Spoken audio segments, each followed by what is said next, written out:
Assalamualaikum warahmatullahi wabarakatuh. Sebelumnya perkenalkan, nama saya Siti Sarah Aulia dengan NIM 0535488071. Di sini saya akan mengerjakan tugas praktik ketiga dari mata kuliah basis data. Jadi untuk tugas ini sendiri kita disuruh melakukan praktikum transaksi dan praktikum basis data terdistribusi ya.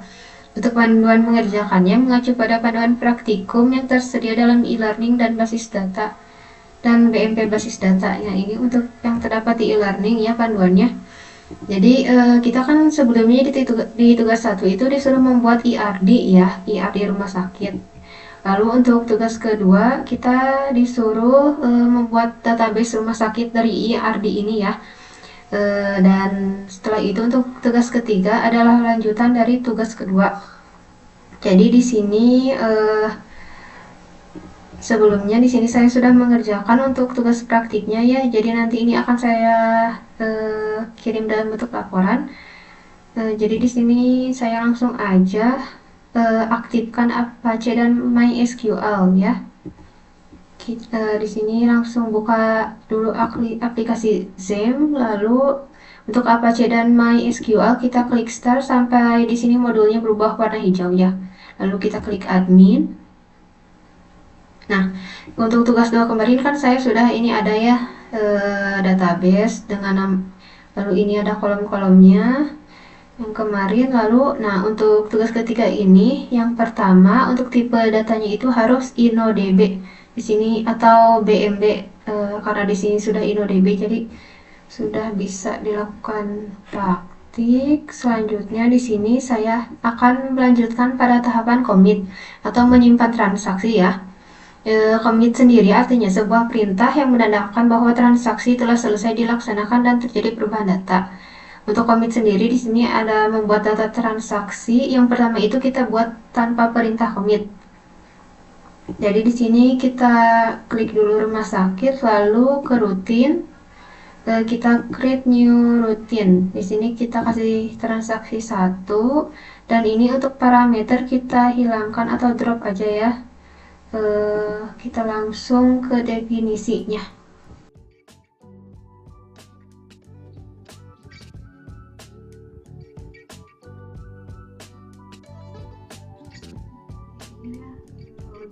Definisinya. Lalu di sini langsung kita klik go aja. Nah, ini create procedure transaksi 1 udah ada. Di sini tapi kan kita untuk yang pertama itu tanpa commit ya. Eh, kita ke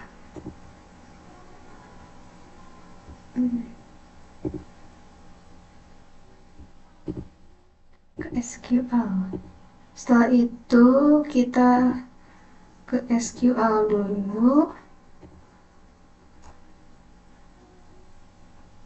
Jadi di sini selanjutnya kita lakukan call dulu pada transaksi 1 ya.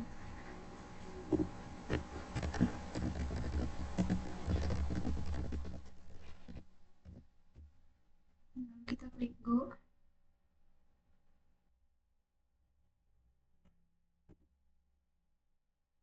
Nah, di sini untuk ketika kita klik pasien di sini belum ada tambahan tabel ya, karena kita untuk yang pertama itu melakukan commit, membuat transaksi tanpa perintah commit. Lalu untuk yang kedua kita membuat transaksi dengan menambahkan commit. Jadi kita ke rumah sakit dulu, lalu ke rutin lagi, kita buat di sini create new routine ya. Di sini kita kasih nama transaksi 2, tipe prosedur, lalu kita klik drop lagi. Nah, baru di sini kita kasih deskripsi ya.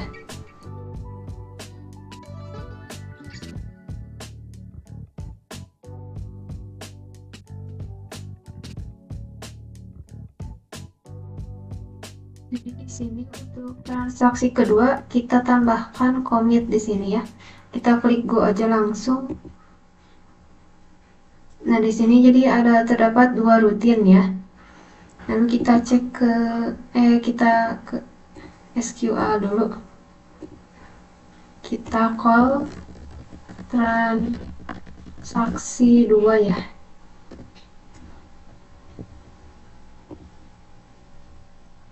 Nah, selanjutnya kita cek di pasien. Nah, untuk ini kan tadi sudah di commit, jadi muncul untuk nama pasien dengan ID 101 dengan nama Santi di sini sudah muncul.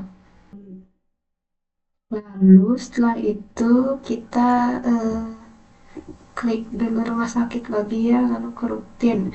Jadi untuk yang barusan kan eh, kita sudah melakukan untuk yang pertama itu commit dengan membuat transaksi tanpa perintah commit. Lalu untuk yang keduanya kita dengan menambahkan commit ya. Dan hasilnya untuk yang tadinya seperti ini. Lalu selanjutnya kita ke rollback. Jadi rollback sendiri digunakan untuk menggugurkan perintah yang sedang berjalan. Hal tersebut berguna jika ada suatu hal yang tidak diinginkan terjadi pada sistem. Jadi untuk yang pertama kita update dan rollback dulu ya. Di sini kita create new routine dengan nama transaksi 3. Lalu kita drop dan kita kasih deskripsi.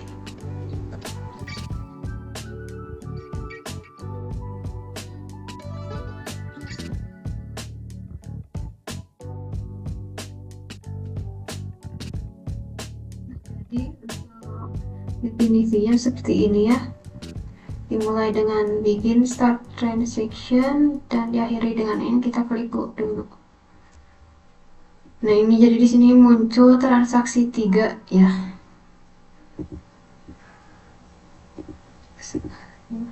Kita ke sini, kita ambil call transaksi 3.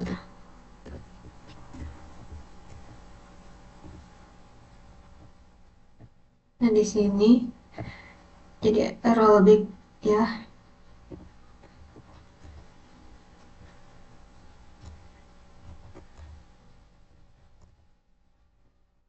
Tidak ada perubahan data karena telah dilakukan rollback ya. Di sini jadi yang tadi kan Santi dengan ID pasien 101, di sini nggak ada perubahan ya karena tidak terjadi perubahan karena telah dilakukan rollback. Lalu yang kedua kita modifikasi rollbacknya ya. Kita lanjut ke rumah sakit, lalu rutin, kita create new rutin lagi, kita kasih nama transaksi 3, terus setelah itu kita kasih deskripsi.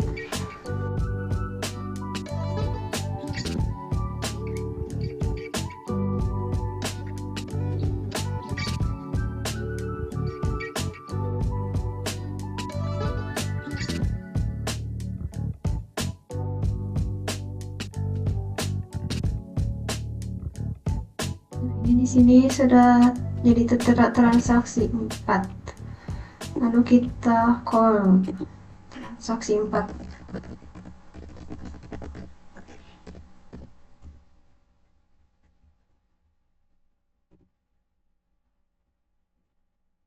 Nah, ini ya. Jadi ada perubahan di sini untuk ID-nya tetap, tapi untuk nama pasien tadi kan kita ganti dengan Lulu dengan jenis kelamin perempuan.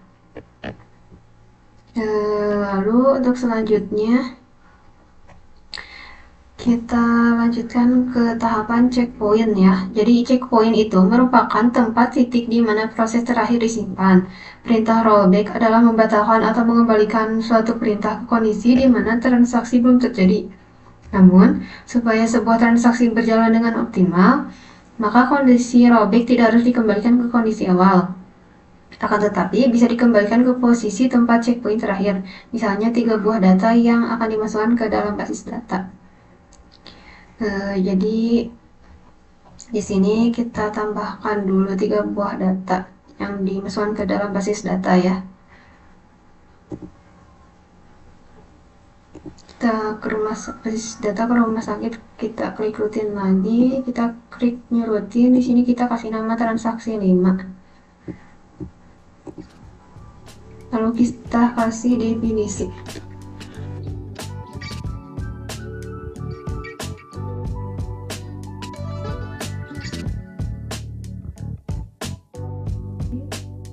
Jadi seperti ini ya untuk transaksi 5 dengan definisinya, dimulai dari bikin start transaction pada akan kita coba untuk klik go. Nah di sini sudah, jadi ada 5 rutinnya.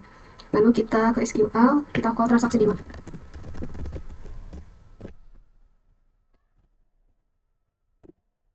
Nah ini, jadi tadi ada tambahannya, ada angga, dengan nama pasien angga, citra dan dulu di sini.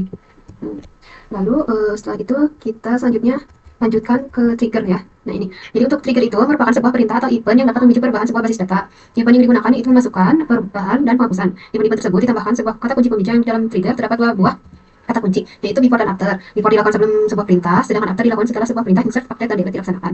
Jadi kita di sini membuat tabel baru ya dengan nama tabel obat, tabel transaksi.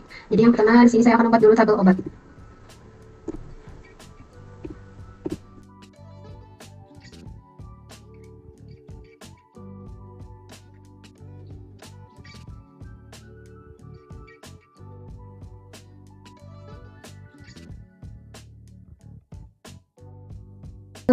Selanjutnya ini membuat tabel obat ya.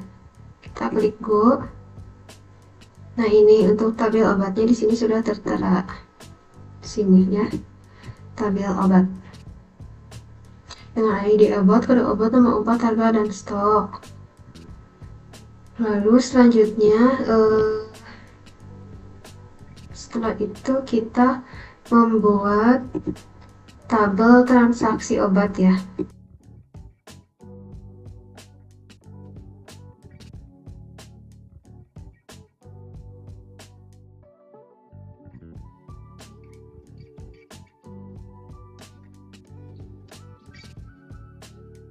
Untuk create table obat, kita klik go. Nah, jadi di sini sudah ada ya transaksi obat. Lalu setelah ini kita selanjutnya mengisi data awal pada tabel obat.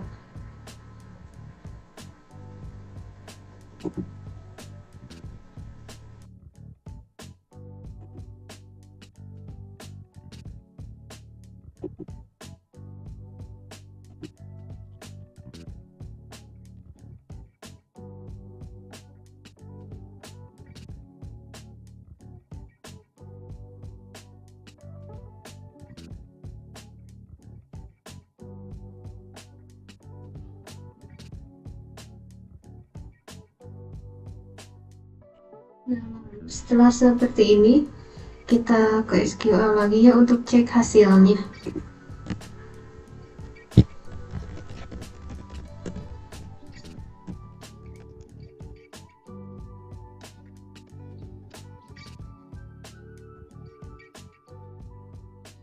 Nah ini untuk hasilnya, tadi ditambahkan amoxicillin 20, paracetamol 30, dan vitamin C 50 ya. Jadi ini yang pertama kan kita isi dulu data pada tabel obat, lalu dicek hasilnya, maka menghasilkan ini jadi amoxicillin, paracetamol, dan vitamin C ya. Dan untuk tujuan trigger sendiri ini, trigger akan dijalankan setelah pembelian obat dicatat dalam tabel transaksi obat. Skenarionya seperti dalam contoh model ya. Jadi seorang pasien membeli obat amoxicillin sebanyak 5 buah, maka ketika data transaksi dimasukkan ke transaksi obat, stok obat pada tabel obat harus otomatis berkurang 5. Jadi nanti ada seorang pasien membeli obat amoxicillin sebanyak 5 ya. Jadi di sini kan asalnya ada 20, jadi nanti harus berkurang, jadi harus 15.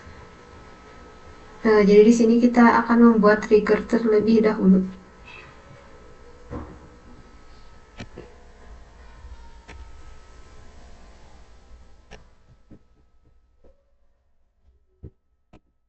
Kita ke trigger,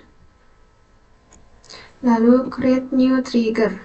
Di sini kita kasih nama tg jual, trigger atau trigger jual. Lalu untuk tabelnya kita ganti transaksi obat, timing jadi after. Untuk event tetap insert, kita langsung ke definisinya ya.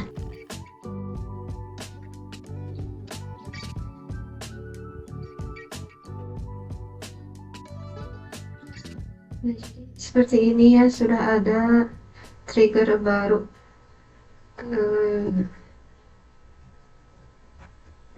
Eh, jadi untuk menguji trigger atau insert data pembelian, kita misalnya pasien dengan ID pasien satu membeli obat dengan ID obat satu sebanyak 5.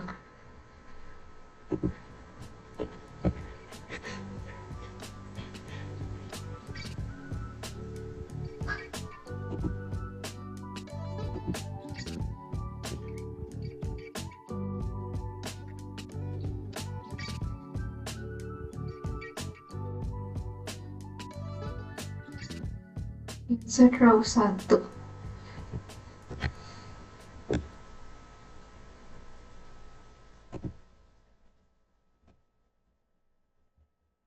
Jadi kita langsung cek ke transaksi ke tabel obat. Nah, di sini untuk hasilnya kan tadi di itu jadi 15 ya untuk hasil amoxicillin, tadi asalnya 20 jadi 15.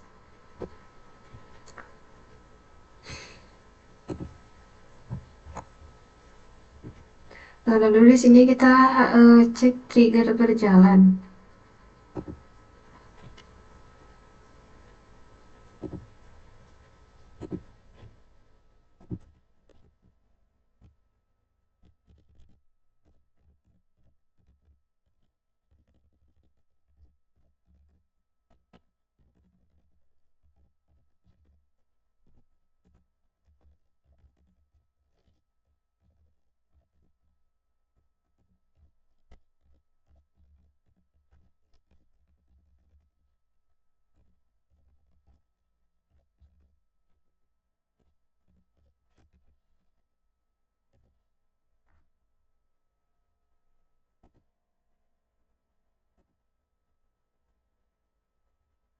Nah, ini ya.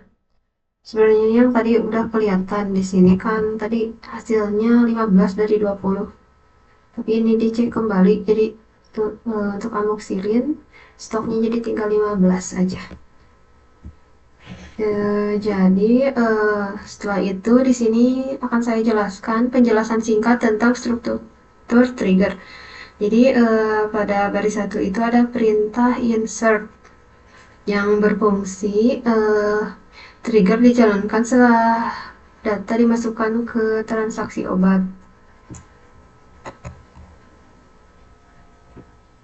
Sini. Lalu untuk yang kedua, for each row.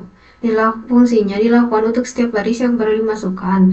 Lalu yang ketiga, ada update obat untuk mengubah stok obat. Dan keempat, stok dikurangi jumlah, artinya stok dikurangi jumlah pembelian. Dan kelima, ada where ID obat sama dengan new ID obat yang berkurang banyak obat, yang berkurang hanya obat yang dibeli.